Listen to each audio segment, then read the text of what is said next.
மணி 7:30 ஆகுது. இந்த ப்ளவுஸ் இப்போ தான் தைக்க ஆரம்பிக்கிறோம். இடையில ஒரு கஸ்டமர் வந்து நாளைக்கு ஃபங்க்ஷனுக்கு ஆல்ட்ரேஷன், ஸ்கூல் பொண்ணுக்கு ஆல்ட்ரேஷன் பண்ணுறதுக்காக பண்ணிகிட்டு இருந்தோம் இவ்வளோ நேரமாக. இப்போ தைக்க ஆரம்பிக்கலாம். மணி 8 5 நிமிஷம் ஆகுது. இந்த ஃப்ரண்ட் போர்ஷன் ரெடி பண்ணியாச்சு. இதுக்கப்புறம் ஸ்லீவு, பேக் நெக்கு ரெண்டுமே டிசைனு ஒவ்வொன்றா ரெடி பண்ண ஆரம்பிச்சிடலாம். ஸ்லீவ் ரெடி பண்ணலாம். மணி 8:25 ஆகுது. இப்போ கஸ்டமர் வந்தாங்க. இது ஃபுல்லாக 5 சுடிதார் 2 saree தைக்க கொடுத்துட்டு போயிருக்கிறாங்க. இதை நோட்டில் எழுதிட்டு வச்சிடலாம். இப்போ இன்னொரு கஸ்டமர் வரேன் இருக்காங்க. அவங்களே பார்த்துட்டு அடுத்து தைக்க ஆரம்பிக்கலாம். மணி 8:40 ஆகுது. இப்போ இன்னொரு கஸ்டமரை வந்துட்டு போயிட்டாங்க. டீட்டெயிலாக சொல்லிட்டு போகிறதுக்கு இவ்வளோ நேரம் ஆயிடுச்சு. இதுக்கப்புறம் தைக்க முடியுதான்னு பார்க்குறேன். முடிஞ்ச வரைக்கும் பார்க்கலாம். மணி 8:50 ஆகுது.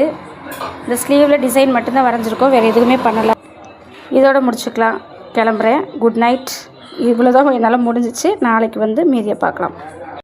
நீங்கள் இன்றைக்கி ஃபுல்லாக என் கூட சேர்ந்து எவ்வளோ ஒர்க் பண்ணிங்க, மற்ற நாளை விட இந்த போட்டி போட்டு செய்கிறது நல்லாயிருக்கா, வேகமாக வேலை ஆகுதான்றதை கமெண்ட்டில் சொல்லுங்கள்.